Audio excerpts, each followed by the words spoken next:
A Quezon City court has ordered the National Telecommunications Commission to stop blocking independent media outlet Bulatlat, pending a final decision on the case. In a 6-page order, the QC-RTC Branch 306 granted the writ enjoining NTC from enforcing its memorandum, ordering internet service providers to block access to Bulatlat while the case is ongoing. The court, however, said the issuance of the writ is conditioned upon Bulatlat's posting of a 100,000 peso bond, which will answer for damages the defendants may suffer due to the injunction. Here to talk more about the Quezon City Court's decision favoring the independent news outlet, we have with us Attorney Frank Lloyd Tiongson, lawyer for Bulatlat. Attorney Tiongson, welcome to the big story. Good evening, and thank you for having me tonight, and good evening to your viewers. Attorney, a very quick question muna. Itong order ng korte, does it also apply to the other websites? Because alam natin, it wasn't just Bulatlat that memorandum covered. Pinoy Weekly, if I'm not mistaken. So does this decision also apply in the case of those other entities? Unfortunately, no. I tend to read the decision rather strictly. Since it mentioned only the lifting of the blocking order with respect to Bulatlat, I would interpret it to mean that it does not cover the blocking order as it affects the other websites. Although we have to remember that the action ultimately is about nullifying the very memorandum that is being questioned. So at the end of the case, we expect that the memorandum itself, which covers all the other websites, would be nullified, and therefore the blocking order would be lifted also with respect to them. So, clarify ko lang po yun. We did say this is lifted pending still dahil tuloy-tuloy pa rin yung resolution ng kaso. But itong order therefore lifting the ban or the blocking of the website, is this just a matter of process, of giving Bulatlat due course, or is there any principle here that the regional trial court is already invoking? The principle at the beginning, at this stage where the preliminary injunction was granted, is limited to determining whether there was a violation of a right.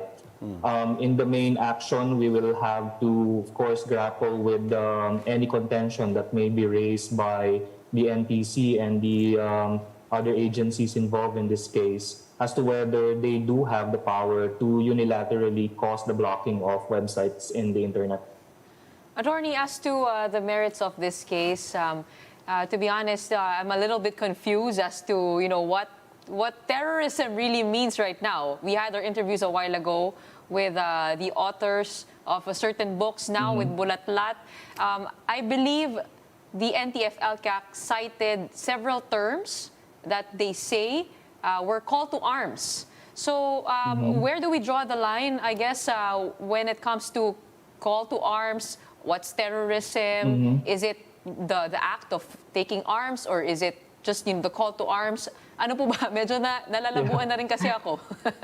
When it comes to inciting to terrorism or material support to terrorism, we maintain the position, notwithstanding the decision of the Supreme Court in Calleja versus Executive Secretary, that the definition of terrorism still calls for further refinement, although the Supreme Court has given some terms, a bit of refinement already in its judicial interpretation of certain terms there. But notwithstanding that, it would still have to be refined in practice, and we'll see how it is employed or implemented by law enforcement moving on. But with respect to inciting to terrorism, which is, or providing material support to terrorism, which is, I think, the issue which is involved in the KWF case.